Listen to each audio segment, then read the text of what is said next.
sholawat itu lebih wajib daripada sholat, daripada zakat, daripada yang lain. Itu bukan bermaksud sholawat itu wajib sedangkan sholat tidak, bukan begitu. Baik Bapak Ibu Saudara Saudariku yang bukan Allah, insyaallah pada subuh ini kita kembali lagi mengkaji kitab Imam As-Sanusi, ya. Yang kita bawa sekarang kitab Syarhu Sughra. Jadi kitab Aqidah Sanusi ada yang Ummul Barahin, ada yang besarnya, ada yang sedangnya, ini yang paling kecilnya. Tapi semuanya isinya sama. Beda yang paling kecil ini lebih banyak mengurai hal-hal yang spiritual. Ya.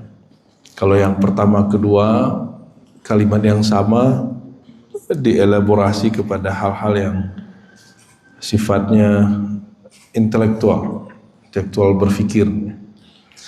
Mari kita mulai kajian kita pagi ini dengan membaca surat Al-Fatihah. Kita harap Allah Ta'ala membuka hati pikiran kita semua, menyehatkan jiwa badan kita bi barakati surat Al-Fatihah.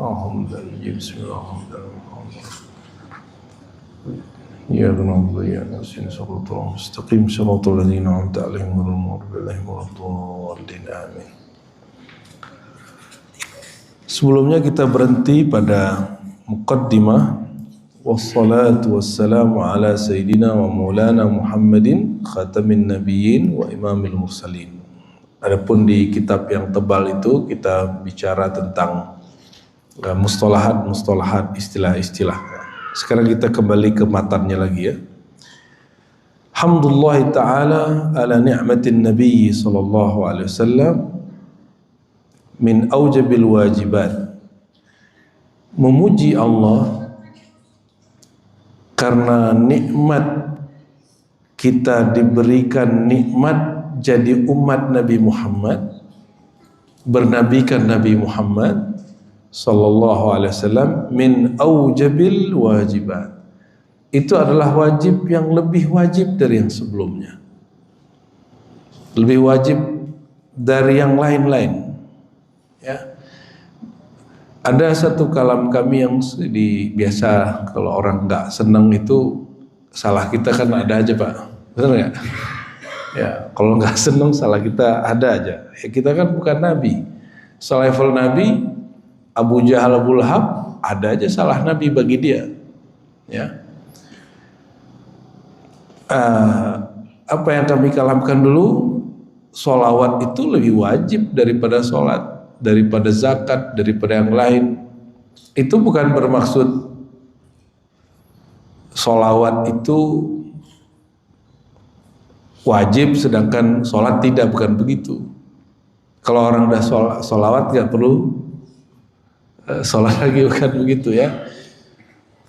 Kalau kita lihat di dalam Al-Quran dan Sunnah, Allah itu yusolli ala Nabi, ya. Innallaha malaikatahu yusalluna ala Nabi. Allah, malaikat, bersolawat kepada Nabi. Oke? Sudah? Nyambung? Allah bersolawat. Apakah Allah sholat? Apakah Allah berzakat? Apakah Allah haji? Apakah yang Allah lakukan itu sholawat saja. Oleh karena itu, wajibnya sholawat itu wajib qadim, wajib pada qadimnya Allah. Allah mewajibkan pada dirinya sendiri. Sedangkan wajibnya sholat kita sifatnya hadis, ciptaan, di alam ciptaan. Allah bersolawat, apakah Allah jadi makhluk? Enggak. Namun kita yang makhluk ini disertakan dalam sholawat Allah Subhanahu wa ta'ala. Tapi jangan kita mengira saya sholawat, Allah sholawat, ada dua sholawat. Itu gak benar, ya. Kenapa? Kata Imam Junaid, tidak adalah yang dicipta baharu makhluk berhadap-hadapan dengan Khalik illa halaka. Berhadapan dengan pencipta Allah yang qadim, yang azali, yang tidak bermula dengan ketiadaan, yang tidak pernah tiada, dia selalu ada, sedangkan kita pernah tiada, kecuali kita akan kembali kepada ketiadaan itu. Ya. Maka kalimatnya di sini memuji Allah atas nikmat adanya Nabi Muhammad SAW ini aujabil wajibat, kewajiban yang lebih awal dari semua kewajiban. Nah, cara memuji Allahnya ya bersolawat. Kita bersolawat kepada Sayyidina Muhammad sallallahu alaihi wasallam. Wa tawassul bihi min a'lal wasail lil fawzi bi aliyyid darajat. Dan bertawassul kepada Nabi Muhammad min a'lal wasail adalah wasilah tercepat, tertinggi untuk mencapai makom yang tinggi, ya, lil fauz, agar beruntung bi aliyid darajat, dengan ketinggian darjat. Nah, ini di kitab akidah disebutkan bahwa ada anjuran-anjuran beramal, memuji, tawassul. Padahal tawassul bukan bab akidah, memuji bukan bab akidah, tapi bab ibadah. Nah, di sini dijadikan sebagai muqaddimah. Jadikan sebagai muqaddimah. Ini perlu kita luruskan bahwa bab tawassul hanya bab kaifiyat doa, adab berdoa, bukan bab akidah. Adapun yang dituduhkan oleh kawan-kawan kita, ya, Salafi, mengatakan bahwa tawassul itu bab akidah, itu keliru besar. Ya, tidak ada dalam kitab akidah pembahasan khusus, perintah khusus mengenai bertawassul. Yang ada cuma sebagai pembukaan-pembukaan, ya. Apa kata beliau? Wa idza arafta anna manzilata sayyidina wa maulana Muhammad sallallahu alaihi wasallam inda maulana jalla wa ala bihadil mathabah, arafta anna hamdahu ta'ala wa syukrahu ala in'amihi bihi ala al-khalqi min awjubil wajibat. Setelah kita mengerti apa posisi yang Allah berikan kepada Sayyidina Muhammad, maka memuji Allah karena telah memberikan kita nikmat Nabi kita, Nabi Muhammad, itu memujinya kalau boleh, kalau perlu tanpa syarat, tanpa hitungan lagi, ya. Dan tawassul ilaihi ta'ala bihubbi hadha sayyid wa ta'zimi lahu wa kasrati salati wa taslim alaihi min a'lal wasail. Maka bertawassul kepada Allah Ta'ala dengan mencintai Nabi ini. Jadi tawassul itu artinya apa? Tawassul itu pertama mendekat kepada Allah dengan wasilah mencintai Nabi Muhammad. Nah, ini ada bocoran. Imam Salafi, imamnya Wahabi, tidak semuanya mengharamkan tawassul. Siapa itu? Ibnu Taimiyah, yang bergelar Syekhul Islam bagi muridnya. Kalau bagi kita ada ratusan ulama bergelar, bahkan ribuan ulama bergelar Syekhul Islam. Ibnu Taimiyah mengatakan boleh bertawassul dengan Nabi Muhammad, tapi bi imanina wa hubbina bihi, dengan iman dan cinta kepada Nabi Muhammad. Perbedaannya apa? Kalau sebagian ulama ahlus sunnah bertawassul itu dengan zatnya Nabi Muhammad itu. Kalau tidak ada zatnya, sosok Nabi Muhammad, adakah iman kepada Nabi Muhammad? Nah, kira-kira seperti itu, ya. Nah, bagi Ibnu Taimiyah hanya boleh tawassul dengan iman kita, cinta kita kepada Nabi Muhammad. Beliau ini termasuk yang menggunakan makna itu, ya. bihubbi hadha sayyid wa ta'zimi lahu, dengan mencintai Nabi Muhammad, menghormatinya, banyak salawat dan salam kepadanya, itu wasilah tertinggi. Lil amni minal makhufat, agar aman dari hal-hal yang membahayakan, ya. Wal fauzi bi aliyid darajat, dan mencapai ketinggian derajat. Lalu Nabi SAW mengatakan, walau lam yakun lis-salati alaihi min al-fadl al-azim illa ma warada fi as-sihah anna man shalla ala sayyidina wa maulana Muhammad SAW marratan sallallahu alaihi biha asyara, ya. Ada satu hadis yang menunjukkan, ya, keutamaan sholawat itu luar biasa. Hadis yang sering kita dengar dari tuan-tuan guru, dari khatib-khatib, ya.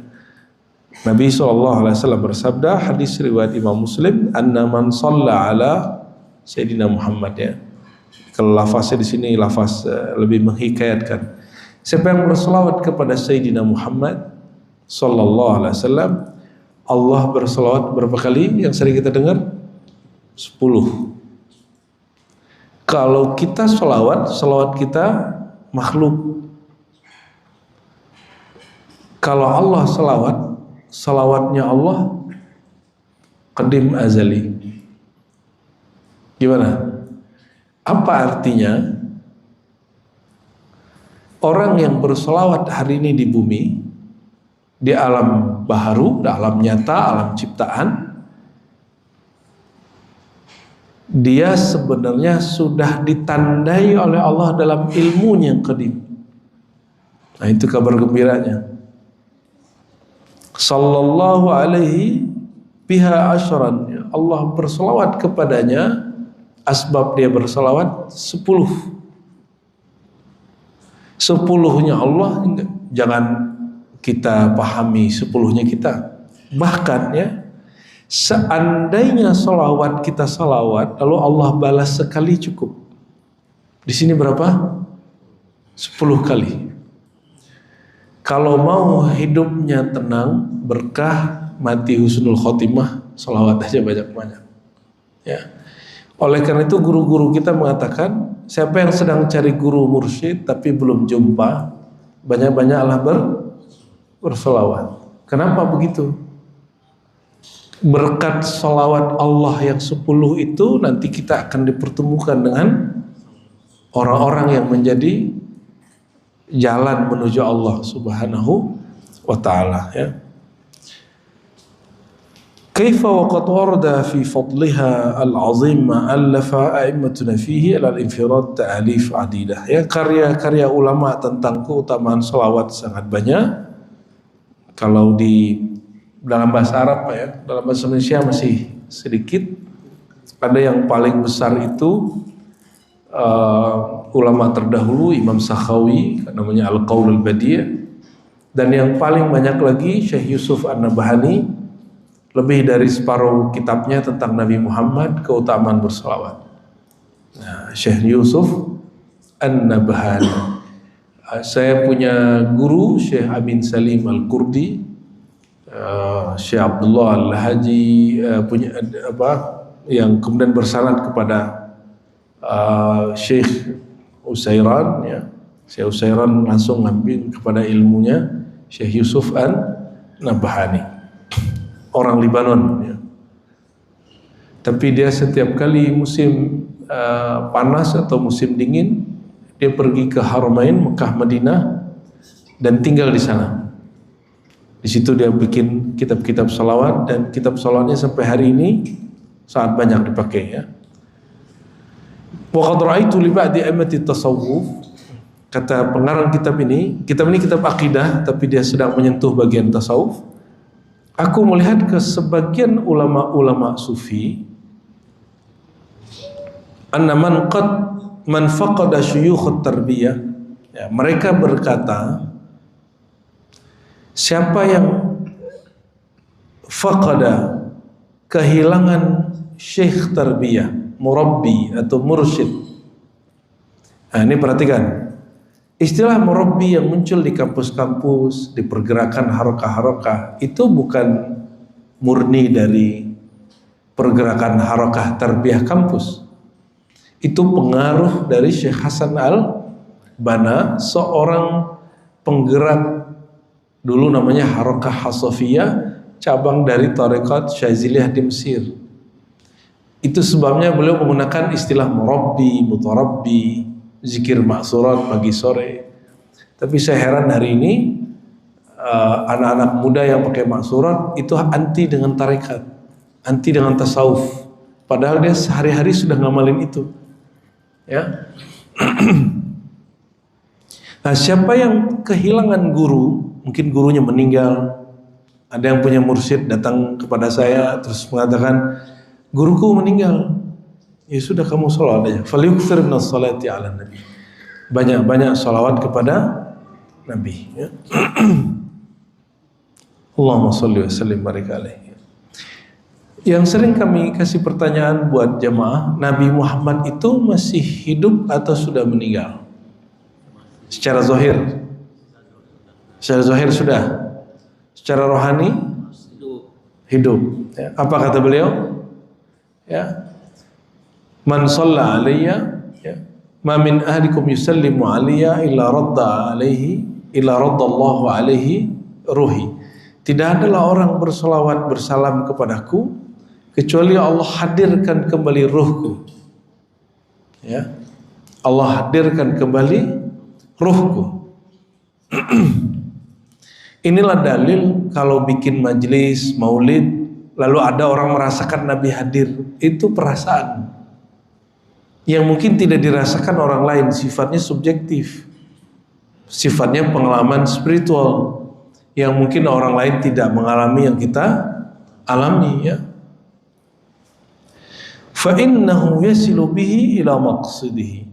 Orang yang belum ketemu gurunya atau gurunya wafat, insya Allah dengan banyak salawat Allah sampaikan dia kepada mursyid Al-Muhammadi yang langsung mengantarkan dia kepada Sayyidina Muhammad sallallahu alaihi wasallam. Bahkan ya, beberapa masyayikh seperti Sidi Ahmad Tijani, Sidi Ahmad bin Idris Al-Idrisi dan generasi awal mereka sebelum mereka Abdul Aziz Ad-Dabbagh sering berjumpa secara rohani dengan Rasulullah sallallahu alaihi wasallam. Nah, kita luruskan juga karena Nabi hidupnya hari ini hidup ruhiyah, nuraniyah, barzakhiyah, hidup yang sifatnya nur, maka pertemuannya pertemuan nur, pertemuan ruh, pertemuan qalbu, bukan pertemuan fisik. Dan jika seseorang bertemu dengan rohaniah Rasulullah, dia dengarkan kalam Nabi, itu tidak terhitung hadis Nabi. Itu dihitung mubasyarat, kabar gembira, pengalaman spiritual. Ya. Dan tidak dapat dijadikan sebagai hukum. Nah, inilah teguran kita kepada orang yang salah faham. Ketika Sidi Ahmad Tijani qaddasallahu sirrahu, dia jumpa rohani Rasulullah, jarak dia dan Nabi kan lama. Ya, Nabi wafat tahun 11, Sidi Ahmad Tijani 2 abad yang lalu lebih kurang, ya, sezaman dengan Syekh Samman Al-Madani. Apa kata dia? Aku jumpa rohaniah Nabi dan Nabi bersabda, utruk kulla tariqin, tinggalkan semua tariqah. Tinggalkan semua tariqah. Karena sudah jumpa rohaniah Nabi. Itu Ahmad Tijani, muridnya mungkin masih dapat berkah itu, tapi generasi ketiga, keempat, kelima tidak boleh menjadikan pengalaman rohani ini sebagai hukum bahwa tariqat dia lebih tinggi dari semua tariqah dan muridnya wajib meninggalkan tariqah yang lain. Ya. Kenapa? Itu pengalaman rohani.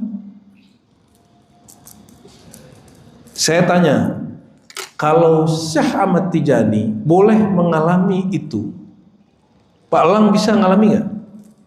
Secara akli, secara akal mungkin nggak? Belajar akidah kita kemarin, Allah sanggup nggak bikin hal yang sama kepada Pak Lang? Sanggup nggak? Sanggup? Paham nggak maksudnya? Jadi pengalaman rohani yang terjadi pada Sidi Ahmad Tijani, Ahmad bin Idris Al-Idrisi, Syekh Samman, ini kalau antum compare tiga imam ini, hidupnya zamannya hampir sama. Kalau kita pakai kalam satu orang saja, batal yang lain. Nanti itu jadi bumerang, orang salah faham, ini bukti mereka ini halu semua. Ya. Kepada Sidi Ahmad bin Idris Al-Idrisi juga kalamnya mirip. Kepada Syekh Samman juga kalamnya mirip. Tinggalkan semua thariqah, cukup thariqah ini. Itu maksudnya secara rohani, orang kalau sudah jumpa Rasulullah, itu sudah pernah dibahas oleh Sidi Al-Imam Abdul Karim Al-Jili dalam kitab At-Tajalliyat dan kitab Al-Insan Kamil. Sebelum seseorang jumpa rohaniah Rasulullah, maka thariqah akan banyak, mazhab akan banyak, manhaj akan banyak. Tapi kalau orang sudah jumpa rohaniah Rasulullah, sudah dipertemukan dengan nur baginda Rasulullah SAW, fattariq wahid, thariqah cuma satu, yaitu at-tariqah al-Muhammadiyah, thariqah jalannya Sayyidina Muhammad. Ini penjelasan para imam kita terdahulu. Bukan berarti selain thariqat Idrisi, Tijani, Sammani, Naqsyabandi buang, bukan begitu. Ya, kita agak prihatin dengan fakta sebagian ini disalahfahami sebagian orang. Ya. Nah, apapun thariqahnya. Kalau itu terjadi pada Sidi Ahmad bin Idris Al-Idrisi, rohani jumpa Rasul, ya, Ahmad Tijani jumpa Rasul, Syekh Samman jumpa Rasul. Mungkinkah di wali Allah hari ini terjadi hal yang sama? Jangankan mungkin, lebih bahkan sangat mungkin. Gitu ya. Jadi jangan kebakan oleh klaim-klaim begini. Itu hanya pengalaman rohani. Itu gunanya kalau belajar ilmu-ilmu qalbu, wajib matang belajar akidahnya. Pahamnya harus oke. Nah, apa faedah solawat yang lain ya? Wal'allahu akhadha. Ya, kenapa muncul kalam kalau orang bertawasul bersolawat kepada Nabi sampai maksudnya? Kalam Abu Hurairah atau juga Ubay bin Ka'ab ya, yang menjadikan solawat kepada Nabi secara utuh, tidak untuk urusan duniawi, tidak untuk kesaktian, dia solawat kepada Nabi murni cinta Sayyidina Muhammad SAW. Apa kata Nabi? Idzan tukhfa hammak wa yufar dhanbuk. Kalau demikian himmahmu, keinginanmu Allah akan cukupkan, dosamu akan diampuni. Ya. Berarti ada tiga di sini manfaat bersolawat. Satu, mendapatkan minhah qadimiyah, anugerah qadimnya Allah. Yang kedua, semua himmah kita dicukupkan. Maka kalau solawat itu keinginannya jangan duniawi. Mulailah keinginan kalau lagi solawat hal-hal yang sifatnya spiritual, yang sifatnya rohani. Saya kalau lagi solawat, Allahumma sholli ala Sayyidina Muhammad ya. Jangan solawat memperbanyak duit. Tapi solawatnya apa? Ya Allah, berkat solawat ini sampaikan aku di makam syukur. Orang bersyukur karena duitnya melimpah atau kuritnya berkurang? Yang mana biasanya? Yang mana yang lebih tepat? Yang sering kejadian apa? Orang bersyukur karena duitnya melimpah, rezekinya melimpah atau rezekinya berkurang? Melimpah. Tapi di saat banyak orang rezeki melimpah, apakah semua bersyukur? Tapi kalau kita bersyukur, itu pasti sudah melimpah.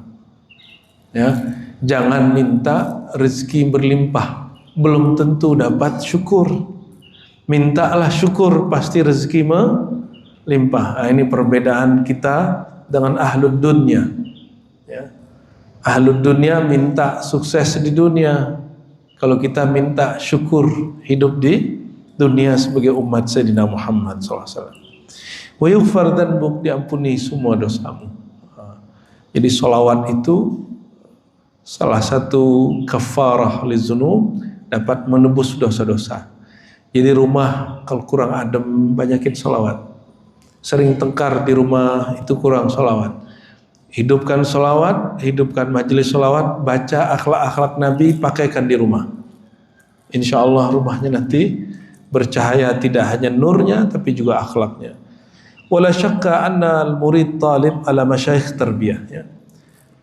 Maka tidak diragukan bahwa seorang murid, seorang talib, ya, yang mencari syekh tarbiyah, mencari murabbi, cari mursyid, qad ihtamma bitanqiyati nafsihi.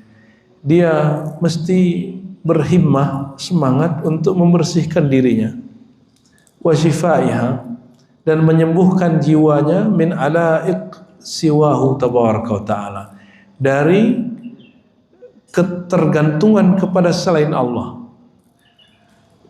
Bapak Ibu, saudara-saudariku yang makan Allah, tidak ada guru yang sempurna.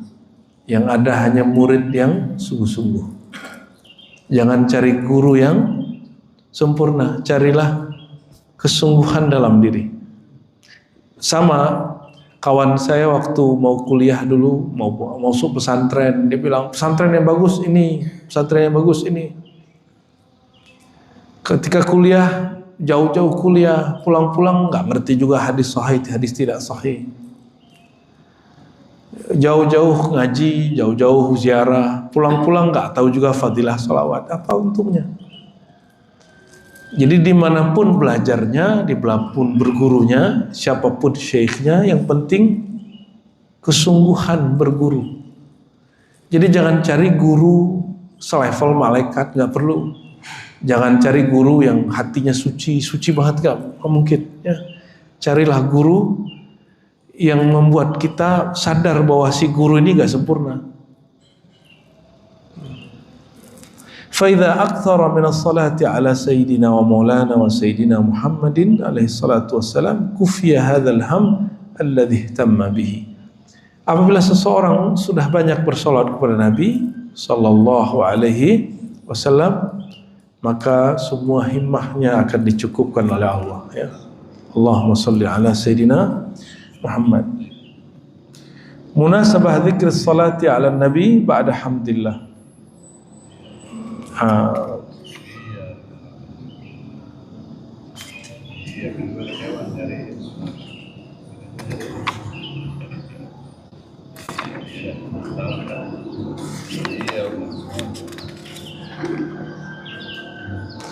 Ya, apa korelasinya memuji Allah dan salawat?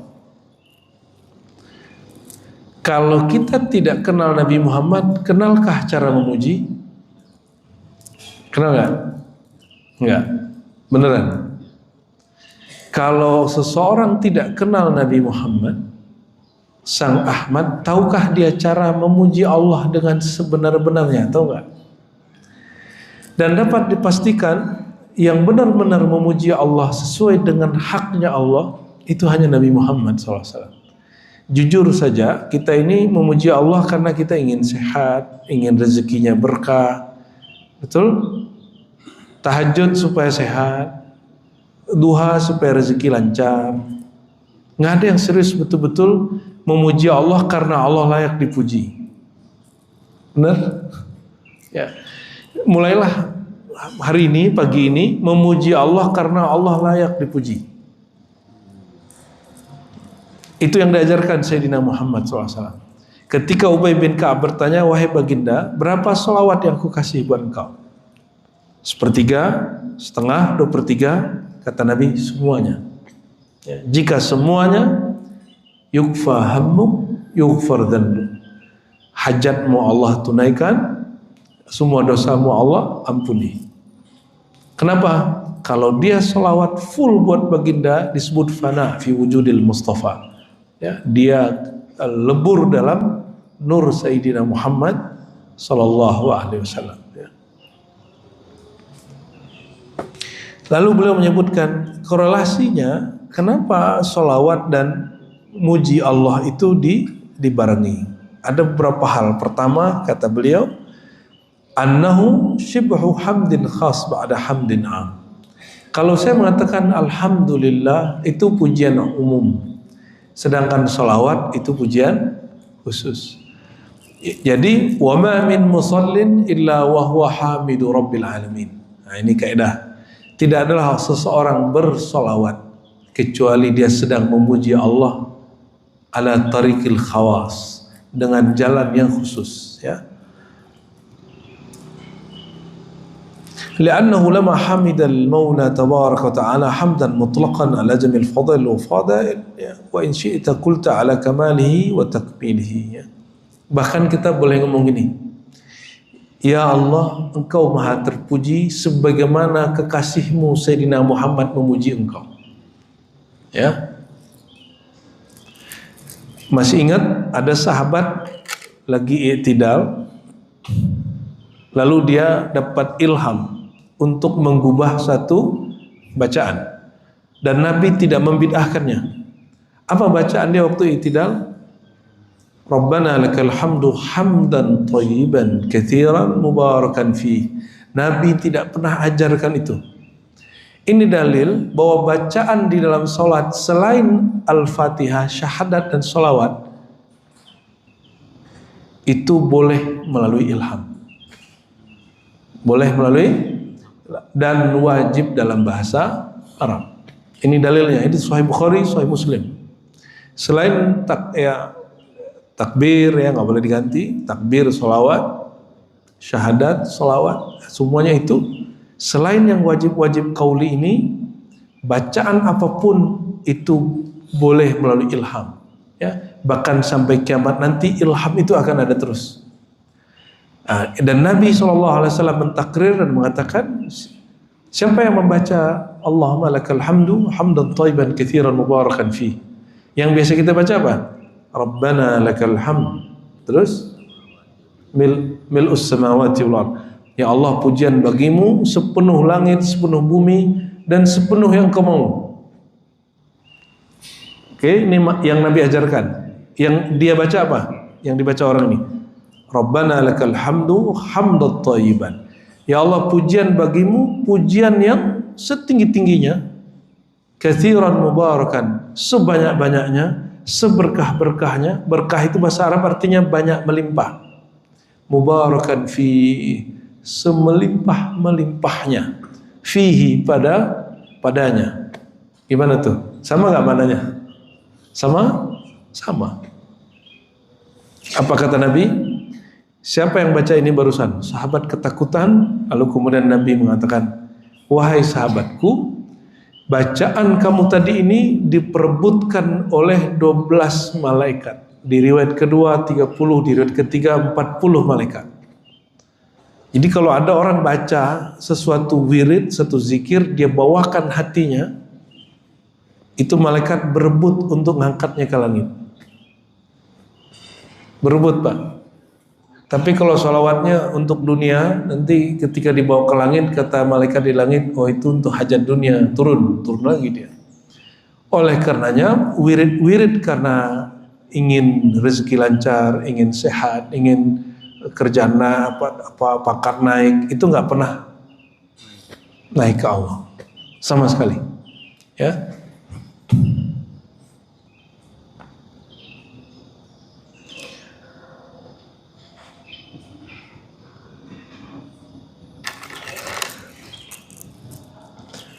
Jadi nikmat terbesar di dunia ini apa?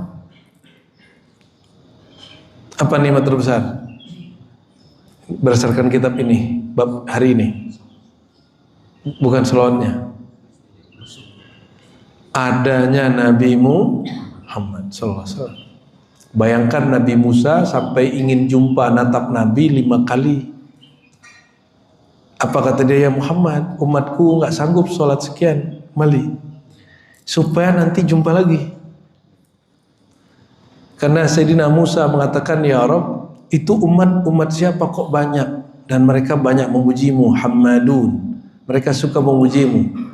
Lalu Allah mengatakan, itu umat Nabi Muhammad, umat akhir zaman. Yang paling lucu di riwayat yang lain, Nabi Musa gini ngomongnya, ya Allah, itu umatku ya. Nabi Musa ingin menjadi Nabi akhir zaman. Lalu bahkan mengatakan, ya Allah, kalau bukan aku nabinya, tolong jadikan aku umatnya sallallahu alaihi wasallam.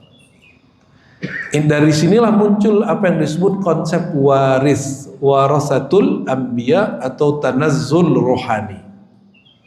Al ulama warasatul. Nabi Musa kan nggak mungkin terlahir kembali, Bapak Ibu. Kan nggak ada reinkarnasi dalam Islam. Ada reinkarnasi dalam Islam? Nggak ada. Jadi tidak ada twin flame dalam Islam dalam pengertian reinkarnasi, ya. Yang ada nurnya kembar, ya.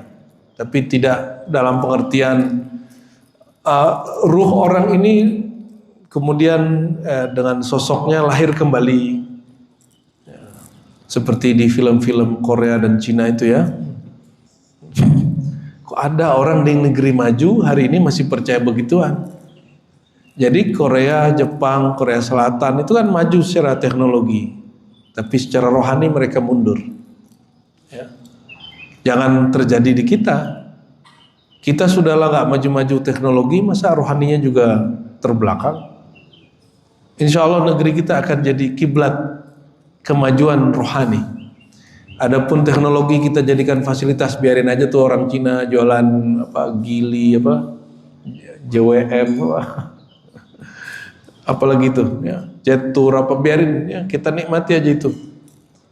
Tapi nanti mereka belajar spiritual kepada kita. Jangan lagi bawa gaya-gaya begini. Orang Indonesia belajar tentang aliran Qi ke Cina. Coba mereka dong belajar latifah ke kita, latifah yang 7, ya. Orang kita belajar gerakan Tai Chi ke Cina. Kita juga ada, Pak. Ada gerakan-gerakan latifah rohani melalui silat-silat. Yang orang nggak paham dikira itu khurafat. Gerakannya lebih canggih, zikirnya lebih mantap. Ada jamaah saya dulu, alhamdulillah, ya, saudara Bapak Ibu berarti, dia sampai cari tempat berobat dan berlatih itu sampai ke negeri Cina. Tapi senseinya ngomong gini, kamu orang Islam ya? Iya. Waktu itu dia belum berhijab. Kamu gak usah belajar berlatih di sini. Kamu akan ketemu guru yang mengajarkan yang lebih canggih. Ya, kita bukan mengklaim, tapi ini juga disclaimer. Kita nggak sempurna, Pak. Setelah sekian tahun, si ibu-ibu ini, ibu-ibu muda ini, waktu itu kan dia masih muda, jumpa saya sudah senior lah, ya. Kita talqin zikir nyebut nama Allah, tapi dengan teknik yang kita dapat dari guru-guru mulia yang bersambung kepada para syekh dan imam-imam. Apa kata dia? Ini yang aku cari dulu. Ini ternyata lebih canggih dari yang aku saksikan dari, ya. Dan saya sampai hari ini banyak jumpa orang-orang yang mengira, mohon maaf ya, latihan-latihan cakra, prana, apalagi Pak Dokter, yoga, ya, balancing, apalah itu ya. Itu betul Pak, bagus untuk alam jasad, alam tabi'i. Kalaupun jadi orang yang hebat, dia hebat di kasta alam, di alam ini. Alam ini fana atau baqa? Ya. Maka kalau kita hebat di alam fana, ujungnya hanya fana. Jadi nggak usah mencari kesaktian, kemurnian di alam fana. Kemurnian di alam fana kalau meninggalkan kefanaan, ya. Kemurnian di alam fana jika seseorang meninggalkan kefanaan ini. Maka cinta kita ke alam ini mesti disirnakan. Kalau sudah menikah, jadikan menikah itu bukan sehidup semati, bohong lah itu. Ada yang cerai, ada yang tengkar, ya. Enggak. Jadikan menikah itu jalan melihat nama sifat Allah pada pasangan. Itu yang baqa. Kalau pernikahan, jangankan kita, Nabi aja ada yang cerai, ya. Wali banyak yang cerai. Guru-guru kita banyak yang cerai. Tapi kalau dia melihat jalan, melihat nama Allah memancar pada diri pasangannya, mungkinkah dia bercerai? Apapun yang terjadi, ya, pasti dia bertahan. Ya, kecuali ada kalam-kalam yang batalkan itu. Nah, maka hati-hati menikah ini, pegang tuh mulutnya. Kul khairan aw liyasmut. Kalau nggak bisa ngomong baik, diem, kunci rapat-rapat. Jadi nikmat terbesar apa? Adanya Nabi Muhammad SAW. Ya. Maka siapapun yang terhubung ilmunya, amalannya, manhajnya, mazhabnya, thariqahnya, zikirnya, akhlaknya, qalbunya, cintanya, dia sedang berkoneksi dengan nikmat terbesar. Gitu ya. Lalu sampaikah kalau kita baca Fatihah? Emang Nabi perlu Fatihah? Ya, kan ada ustadz orang Arab ya datang ke Indonesia terus menggurui kiai-kiai kita di sini dan mengatakan apa? Saya heran nih ya, orang Indonesia ini kok pakai Fatihah di awal majelis. Kirim Fatihah ke ruh Nabi. Nabi itu Nabi, tidak perlu Fatihah kita. Ya salam. Nabi perlu nggak sholawat ente? Perlu sholawat kita? Enggak. Fatihah itu isinya apa? Nah, Fatihah isinya apa? Mau tahu isi Fatihah? Fatihah itu isi dari semua sholawat. Jadi, hakikatul Fatihah sirrus sholati ala Nabi. Semua hakikat sholawat ada sirnya di dalam suratul Fatihah. Allahumma sholli ala Sayyidina Muhammad. Gak pakai Sayyidina juga gak apa-apa. Kata nama Muhammad itu sudah terpuji. Kita baca nih, Sallallahu ala Muhammad, itu sudah cukup. Menyebut Sayyidina tidak Sayyidina bukan berarti dia ahlus sunnah tidak ahlus sunnah. Dia hanya mengerti menambahkan adab atau adabnya cukup pas-pasan gitu aja. Imam Taqiyuddin Al-Husni, dia diperjalankan rohaninya dan jumpa nur Rasulullah SAW. Maka dia nggak berani lagi mengatakan Muhammad SAW, nggak berani. Dia kalau nyebut nama Nabi selalu mengatakan Sayyidul Wujud, Sayyidul Wujud. Saya baru belakangan tahun 2021 baru paham apa yang dimaksud Taqiyuddin Al-Husni. Diperjalankan hal yang mirip-mirip. Oh, ini yang dimaksud beliau ini. Pantesan beliau ini nggak berani nyebut Muhammad. Tapi kan perjalanan rohani naik terus sampai kemudian lafaz Muhammad sendiri sudah terpuji. Apa arti Muhammad? Yang terpuji. Yang kedua, annahu lamma hamidal maula wa syakarahu ala jami'i ni'amihi allati tafaddala bihi wa awjadaha wahdahu syakara ba'da dhalika man azhara subhanahu ala yadihi tilka ni'am wa afadaha bi barakati ala al-khalq dunyan wa ukhra wa huwa nabiyyuna wa maulana Muhammad SAW bi qawlihi man lam yashkurin nas lam yashkurillah. Ini terjemah bebas saja ya. Tadi saya kasih pertanyaan, yang bikin kita tahu kenal Allah siapa? Nabi Muhammad. Emang jumpa langsung sama Nabi? Guru dulu dong ya. Yang membuat kita kenal Allah, kenal Rasul, para guru. Para guru kenal Allah melalui gurunya sampai kepada Sang Maha Guru Sayyidina Muhammad sallallahu alaihi wasallam. Maka setelah memuji Allah, semua pujian tidak sempurna, semua syukur tidaklah sampai kecuali dia bersyukur, berterima kasih kepada yang mengajarkan syukur itu kepadanya. Inilah perbedaannya. Kenapa orang kalau zikir sendiri, oke, silakan. Saya nggak mau zikir pakai guru tarekat, nggak apa-apa. Saya nggak ada mursyid. Ambil buku, baca amalan, monggo, silakan. Tapi ada yang beda antara Anda dan dia. Seorang yang berguru, dia tahu adab terima kasih. Maka dia baca Fatihah. Ini yang disebut tawasul. Sebenarnya bukan tawasul, itu ila hadrati ihda'us thawab, mengirimkan faidah pahala kepada rohani guruku, rohani guru-guruku, imamku, nabiku Sayyidina Muhammad sallallahu alaihi wasallam.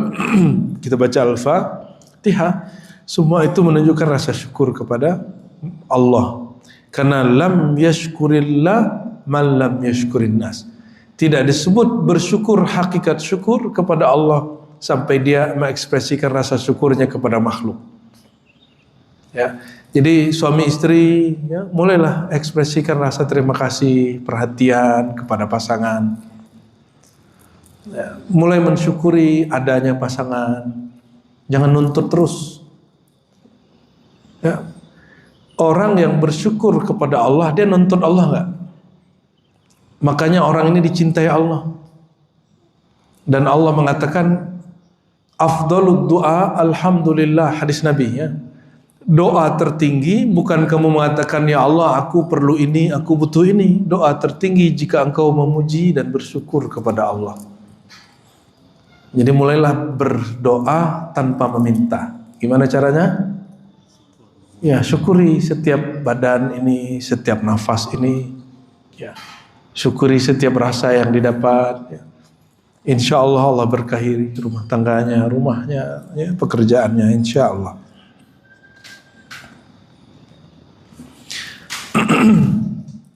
Coba perhatikan lafaz salawat. Sallallahu ala Muhammad. Allahumma salli. Ya Allah, limpahkan salawat kepada Nabi Muhammad. Sallallahu ala Muhammad. Allah bersalawat kepada nabimu. Jadi yang bersalawat siapa? Yang bersalawat?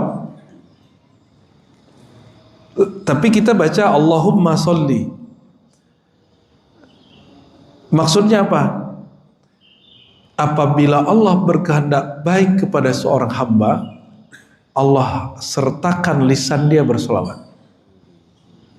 Karena sebenarnya yang bersalawat pada lisan si hamba bukan si hamba itu, tapi perbuatannya Allah Subhanahu wa ta'ala. Maka ini orang ini akan menjadi orang-orang abadi. Karena dia nanti dileburkan dalam keabadian salawatnya Allah Subhanahu wa ta'ala. Jadi jangan berpikir kitalah yang bersalawat. Sebenarnya kita hanya dilibatkan dalam salawatnya Allah Subhanahu wa ta'ala ya. Karena kita tidak sempurna dalam salawat, maka kita minta Allah yang maha sempurna bersalawat kepada kekasihnya yang paling sempurna ya.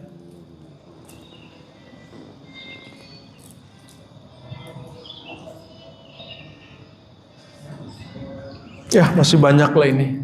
Bapak Ibu, sudah jam 6:05. Sudah syuruk? Sudah ya? Kita skip dulu di sini. Belum selesai bab memuji Allah dan sholawat. Masih ada nanti yang ketiga, yang keempat, yang kelimanya. Dan insya Allah kita lanjutkan setelah bulan puasa. Ya, jadi bulan puasa saya mohon izin kalau malam hari dan pagi sudah nggak terima jadwal. Ya. Paling-paling ngambil tuh ya nuzul Quran apa, dan itu pun sudah kita setting waktunya ya. Kalaupun ngajar biasanya ba'da tarawih itu malam-malam sampai jam 3, kan nggak sanggup orang sini ngaji sampai jam 3. Ya, jadi kalau bulan puasa saya memang sudah off, tidak terima jadwal-jadwal ceramah di mimbar ya. Paling jadwal yang rutin-rutin yang dulu kita bikin semenjak tahun-tahun sebelumnya. Jadi mohon izin juga jika masih ada umur nanti kita jumpa lagi. Jika tidak, semoga Allah jumpakan kita di akhirat bersama Rasulullah Sallallahu Alaihi Wasallam ya. Siapa tahu nanti ada yang sudah berpulang ya. Saya juga nggak tahu umur saya masih ada nanti atau tidak.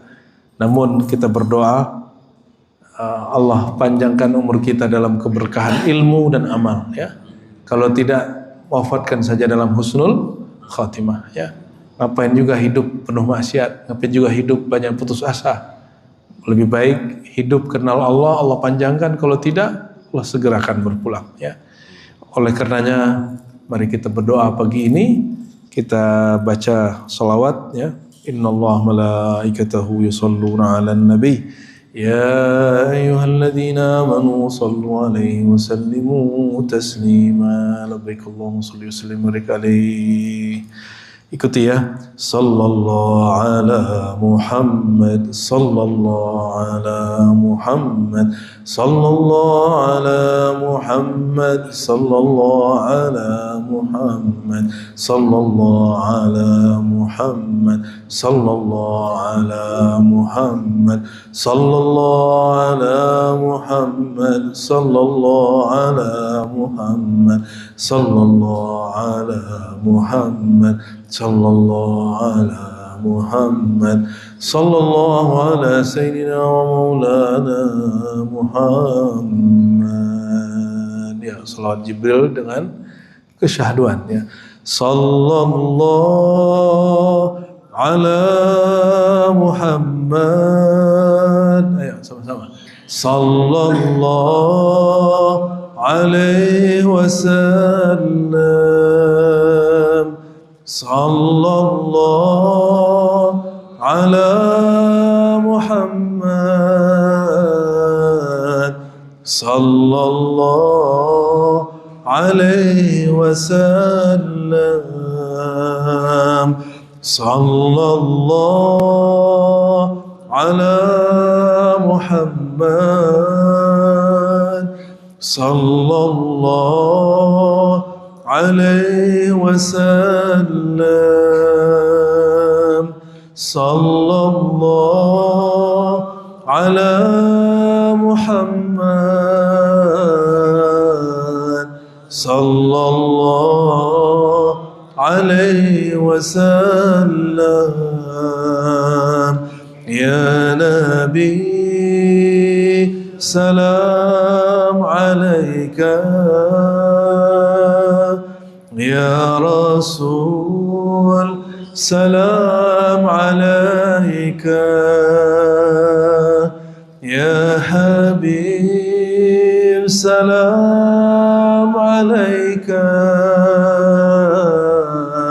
salawatullah alaika, sallallahu ala Muhammad, sallallahu alaihi wasallam, sallallahu ala Muhammad, sallallahu alaihi wasallam. Lepaskan suaranya. Sallallahu ala Muhammad, sallallahu alaihi wasallam, sallallahu ala Muhammad, sallallahu alaihi wasallam. Allahumma ya Rahman Rahim ya Karim ya Azim ya Sami' ya Sami' ya Qarib ya Qarib ya Alim ya Alim ya Alim. Salli wa sallim wa barik ala Sayyidina Muhammad a'lami khalqika bika. Ya Allah, mohon sampaikan salawat rindu kami, salawat cinta kami, mohon libatkan kami dalam salawat Engkau ya Allah. Mohon sertakan diri kami yang fana ini dalam salawat Engkau yang baka ya Allah. Sertakan diri kami ya Allah yang hina ini dalam kemuliaan nur salawat Engkau ya Allah. Sampaikan jua rindu kami kepada ruhaniah Rasulullah sallallahu alaihi wasallam. Ya Sayyidana ya Rasulullah, ya ruhal arwah, taqabbal minna tahiyyatana wa salamana. Mohon terima salawat dan salam kami. Mohon terima ittiba, cara kami mengikuti Engkau wahai baginda. Allahumma ya Allah, ij'al lahul wasilah, jadikan beliau wasilah kami ketika kami nanti ya Allah berharap diselamatkan ketika sakaratul maut, ketika di padang mahsyar, ketika dihisab, ketika ditimbang, ketika melewati sirat, ketika menunggu jatah untuk masuk neraka atau masuk surga. Allahumma ya Allah, bihi ya Allah fa'ajirna minan nar. Dengan berkah Nabi Muhammad dan cinta kepada Nabi Muhammad, salawat kepada Muhammad, mohon hapus nama Nabi kami ya Allah, hapus nama kami ya Allah dari daftar ahli neraka ya Allah, dan tetapkan nama kami ya Allah bi barakatin Nabi sallallahu alaihi wasallam fi asma'i ahlil jinan, pada nama-nama ahli surga. Allahumma ya Allah, a'inna ala dzikrika, bantu kami hanya mengingat Engkau ya Allah. Wa syukrika, bantu kami mensyukuri nikmat Engkau ya Allah. Bantu kami membaguskan ibadah dan salat kami kepada Engkau ya Allah. Allahumma rzuqna hubbaka, ya Allah anugerahi kami cinta kepada Engkau, cinta kepada kekasih Engkau, dan mencintai amal saleh dan istiqamah dengan amal saleh sehingga kami menggapai cinta Engkau. Allahumma aghrikna fi hubbika, ya Allah leburkan kami, karamkan kami, habiskan diri kami hanya dalam mengabdi cinta kepada Engkau. Dan ya Allah, jika Engkau melihat diri ini tertarik menoleh kepada selain Engkau, mohon tarik kami dengan rahman rahimmu ya Allah, kembali ke jalanmu ya Allah. Ampuni semua dosa anggota tubuh kami, ampuni dosa kalbu pikiran kami, ampuni dosa yang kami sadari, yang kami tidak sadari, ampuni dosa orang tua kami, ampuni dosa pasangan kami, ampuni dosa keluarga besar kami, ampuni dosa semua orang yang hadir di majelis ini, semua orang yang mendengarkan kajian-kajian kami, semua orang yang belajar zikir, belajar ilmu kepada kami, yang tiadalah ilmu itu kecuali ilmu Engkau jua ya Allah, dan tiadalah kami mengenal Engkau kecuali melalui guru-guru kami, guru-guru kami melalui Rasulullah sallallahu alaihi wasallam. Rabbana atina fid dunya hasanah wa fil akhirati hasanah wa qina adzabannar. Allahumma barik lana fi Sya'ban wa ballighna Ramadan wa ballighna Lailatul Qadar wa waffiqna bi Lailatul Qadar wa waffiqna bi maghfiratika wa rahmatika ya Allah ya Ghaffar ya Ghafur ya Rahman ya Rahim bi sayyidina Muhammad Raufur Rahim walhamdulillahi rabbil alamin. Subhanakallahumma wa asyhadu an la ilaha illa anta astaghfiruka wa atubu ilaik. Mohon maaf salah kurangnya. Assalamualaikum warahmatullahi wabarakatuh. Baiklah, telah kita saksikan tadi secara bersama-sama tausiah yang telah disampaikan oleh Abu Ya Ar-Rasy Hasim. Semoga bagi kita yang mendengarkan dan bagi Abu Ya Ar-Rasy Hasim yang menyampaikan, sama-sama mendapatkan pahala dari Allah Subhanahu wa Ta'ala. Semoga apa yang telah kita dengarkan dan kita simak bersama-sama tadi dapat menambah ilmu pengetahuan kita dan semakin mendekatkan diri kita kepada Allah Subhanahu wa Ta'ala. Amin ya rabbal alamin. Dari tausiah yang telah disampaikan oleh Abu Ya Ar-Rasy Hasim tadi dapat kita ambil kesimpulan dan juga ilmunya, bahwasanya jangan sampai kita terlena oleh kenikmatan dunia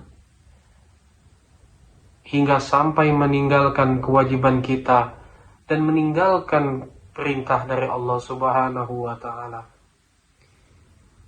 Marilah kita selalu bersama-sama menjaga diri kita agar tidak terlena terhadap kenikmatan dunia dan selalu berusaha untuk mendekatkan diri kita kepada Allah Subhanahu wa Ta'ala. Semoga kita termasuk umatnya yang selalu mendapatkan syafaat dari Rasulullah Sallallahu Alaihi Wasallam dan juga selalu mendapatkan hidayah serta rahmat dari Allah Subhanahu wa Ta'ala. Semoga apa yang telah kita dengarkan tadi dapat menjadi ilmu dan juga bermanfaat bagi kehidupan kita, dan tentunya semakin mendekatkan diri kita kepada Allah Subhanahu wa Ta'ala. Sekali lagi kami ucapkan terima kasih yang sebesar-besarnya bagi penonton yang telah mensupport channel Rahasia Islam ini dengan mensubscribe, like, dan share. Karena dengan bantuan dan support penonton sekalian, kami semakin bersemangat untuk selalu menyebarkan konten-konten yang insya Allah akan memberikan ilmu serta manfaat bagi kita semua. Sekali lagi kami mohon apabila konten kami memberikan manfaat dan juga ilmu serta nilai-nilai positif, mohon bantuannya untuk subscribe, like, dan share, karena dengan melakukannya kita sama-sama telah menyebarkan kebaikan untuk sesama umat manusia.